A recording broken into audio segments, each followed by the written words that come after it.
Hello everyone, আসসালামু আলাইকুম। SSC 26 ব্যাচের প্রিয় ভাই আপুরা, তোমাদের তো প্রি টেস্ট এক্সাম চলতেছে। তো আজকে হলো তোমাদের প্রি টেস্ট এক্সাম বা টেস্ট এক্সাম কিংবা এসএসসি পরীক্ষা, সেই সকল পরীক্ষার জন্য এসএসসির আইসিটি রিলেটেড একটা গাইডলাইন সেশন আমরা করতেছি। তো তোমাদের তো এবার শর্ট সিলেবাস, তো চ্যাপ্টার সংখ্যা আসলে অত বেশি নেই, 4টা চ্যাপ্টার। তো যেহেতু তোমাদের বেলায় মানবন্টনটা একটু ডিফারেন্ট, আগেরবার সবসময় শুধু এমসিকিউ হতো, বাট তোমাদের এখন এমসিকিউ আছে, সংক্ষিপ্ত প্রশ্ন আছে।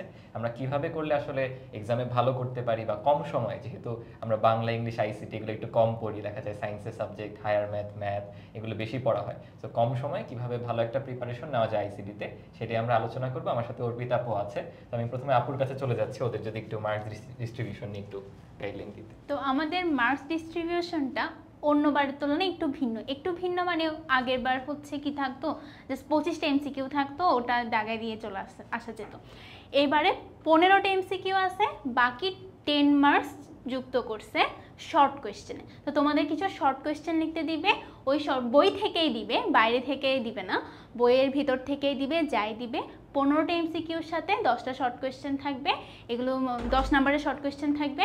এগুলো সুন্দর মতো যদি লিখতে পারো তাহলে ফুল মার্কস নিশ্চিত করা যাবে। কিন্তু তাহলে খেয়াল করো, আমাদের এখানে চ্যাপ্টার আছে 4টা, মোট চ্যাপ্টার হচ্ছে 6টা, 2টা কমাইছে। আর চ্যাপ্টার হচ্ছে তোমার 4টা আছে, সেটা একটা হচ্ছে চ্যাপ্টার 2, চ্যাপ্টার 4, চ্যাপ্টার 5, চ্যাপ্টার 6। এখন তোমাদের যদি মনে হয় যে এগুলো তো কিছুই পড়ি নাই, একদমই কিছু জানি না, তখন তোমরা কি করবা? তখন তোমরা আমাদের ওয়ান শর্টে প্লে লিস্টে চলে যাবা। ওখানে কিন্তু এই 4টা চ্যাপ্টার একদম শুরু থেকে বইও পড়ানো হয়েছে, বইয়ের সাথে সাথে তোমার এমসিকিউ দেওয়া হয়েছে। তখন তো জাস্ট এমসিকিউ ছিল, এমসিকিউ দেওয়া আছে। আবার শর্ট কোয়েশ্চেন কিন্তু আমাদের প্রিপারেশন বুকে আছে, প্রিপারেশন বুকে তোমাদের অনেকগুলো শর্ট কোয়েশ্চেন আছে, সেখান থেকে কমন পড়ার সম্ভাবনা বলতে গেলে 100%। তো চ্যাপ্টার 2 আর চ্যাপ্টার 4 নিয়ে আমি একটু কথা বলবো। চ্যাপ্টার 2তে খেয়াল করো, চ্যাপ্টার 2তে যদি তোমরা যাও দেখবা যে ওখানে আছে কম্পিউটার রক্ষণাবেক্ষণ নিয়ে, যেমন কম্পিউটারকে তুমি কিভাবে রক্ষণাবেক্ষণ করতে পারো, বা বিভিন্ন সফটওয়্যার ইনস্টলেশন, আনইনস্টলেশন, ডিলিট। তো এই ধাপগুলো একটু মনে রাখতে হবে, কারণ তোমাদের যেহেতু শর্ট কোয়েশ্চেন আছে, ওই দেখা যাবে হয়তো বা একটা সফটওয়্যার ইনস্টল কিভাবে করা যায়, আনইনস্টল কিভাবে করা যায়, ডিলিট কিভাবে করা যায়, একটা হয়তো ঢুকাই দিবে। তো ওইখান থেকে ওই ধাপগুলো একটু করে মনে রাখবা। এরপরে দেখা যাবে যে ওই চ্যাপ্টারে বেশিরভাগ বর্ণনামূলক কথাবার্তা আছে, যেমন হচ্ছে আসক্তি কি, আসক্তি থেকে কিভাবে বাঁচা যায়। এরপরে কম্পিউটার ভাইরাস নিয়ে কথা বলা হয়েছে। এরপর লাস্টের দিকে এসে ট্রাবল শুটিং নিয়ে কথা বলা হয়েছে। তো ট্রাবল শুটিংয়ে দেখা যায় যে পার্টটা অনেক বড়, কিন্তু এটাতে আসলে ভয় পাওয়ার কিছু নাই। কেন নাই? কারণ দেখা যায় প্রত্যেকটা বারে কিছু কমন এমসিকিউই কিন্তু ঘুরে ফিরে আসে। তো তোমরা যদি ট্রাবল শুটিংটার বিগত বছরের প্রশ্নগুলো দেখো, তাহলে দেখা যাবে যে তোমাদের 100% কিন্তু প্রস্তুতি কমপ্লিট হয়ে যাবে। যেমন প্রথমে কয়েকটা জিনিস, যেমন হচ্ছে কি একটা কমন প্রশ্ন আমার মনে পড়তেছে, যেটা হচ্ছে বলে কি যে ডিসপ্লের সমস্যা, মানে কম্পিউটার ডিসপ্লে না আসার প্রধান সমস্যা কি হতে পারে? এটা হচ্ছে র্যামের সমস্যা হইতে পারে। ঠিক আছে, এরকম কিছু এমসিকিউ দেখা যায় যে বারবার ঘুরে ফিরে একটাই আসে। আর চ্যাপ্টার 2তে তো বললাম ইনস্টল, আনইনস্টল, ডিলিট এগুলো একটু পড়বা শর্ট কোয়েশ্চেনের জন্য। আর বেশিরভাগ কথাবার্তা যেগুলো আছে বর্ণনামূলক কথাবার্তা, এগুলো একটু পড়বা। এরপর তথ্য অধিকার আইন, এটাও একটা আছে, এখানের মধ্যে মোস্ট কমন একটা প্রশ্ন আছে যে তথ্য অধিকার আইন কত সালে প্রণয়ন করা হয়েছিল। তো এই জিনিসপাতিগুলো একটু সুন্দর মতো দেখে নিবা।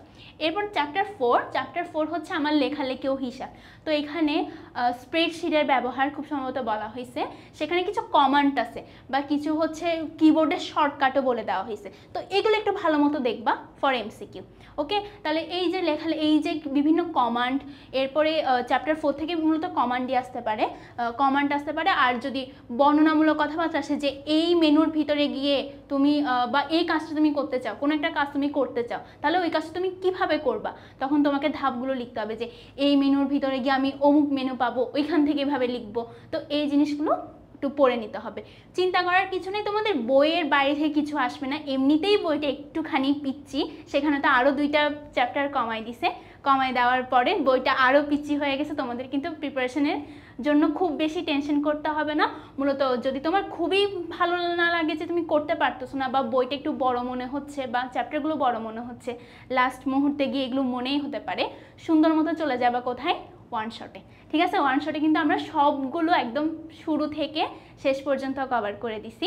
এখন হচ্ছে চ্যাপ্টার 5 আর চ্যাপ্টার 6 নিয়ে কথা বলার জন্য আমি তোমাদের অহিন ভাইয়াকে ডেকে নিব।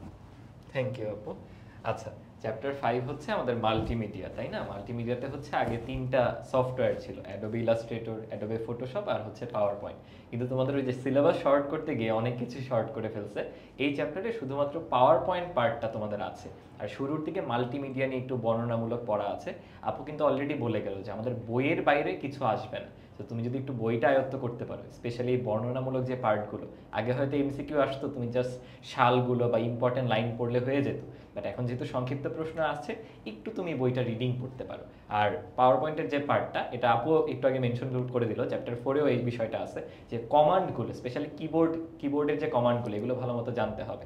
যেমন পাওয়ার পয়েন্টের ক্ষেত্রে আমরা নতুন একটা স্লাইড কিভাবে অ্যাড করব, এটার প্রসেসটা হয়তো সংক্ষিপ্ত প্রশ্নে আসবে, বাট এমসিকিউতে আসবে কিবোর্ড শর্টকাটটা, যে কিবোর্ডে কোন কিগুলো প্রেস করে তুমি সরাসরি নতুন একটা স্লাইড যুক্ত করতে পারো, স্লাইড শো ওপেন করতে পারো, স্লাইড শোটা ক্লোজ করতে পারো, সেগুলো ভালো মতো কিন্তু দেখতে হবে। আর লাস্টের যে অধ্যায়টা, এটা প্রোগ্রামিং, তোমাদের লেভেল অনুযায়ী অধ্যায়টা কিন্তু একটু বড় করে দিচ্ছে, বাট যেহেতু আমাদের মার্কস ডিস্ট্রিবিউশন তুমি দেখতেই পাচ্ছ খুবই অল্প, 15টা আসবে এমসিকিউ, যেখানে 4টা চ্যাপ্টার, সো অ্যাভারেজে মাত্র 4টা করে এমসিকিউ আসবে। সো দেখা যাবে প্রোগ্রামিং অধ্যায়ের একটা এমসিকিউ দিবে হচ্ছে ডেটা টাইপ থেকে, একটা এমসিকিউ দিবে হচ্ছে আমাদের ইফ এলস স্টেটমেন্ট থেকে, একটা এমসিকিউ দিয়ে দিবে ওইদিকে আমাদের ফর লুপ থেকে, আর শুরুর দিকে জেনারেল কিছু বিষয়, প্রোগ্রামিং ভাষা বা মেশিন ল্যাঙ্গুয়েজ, এগুলো থেকে দিতে পারে। সো এখানে যেহেতু টপিক ওয়াইজ ভাগ করে এমসিকিউ দিবে, এত বড় একটা চ্যাপ্টার, অনেকের ক্ষেত্রে মানে প্রবলেম হয়ে যাবে, এত কিছু করতেছি, এমসিকিউ আসতেছে অল্প অল্প, তাহলে আমি এক্স্যাক্টলি ইফেক্টিভ প্র্যাকটিসটা করবো কিভাবে?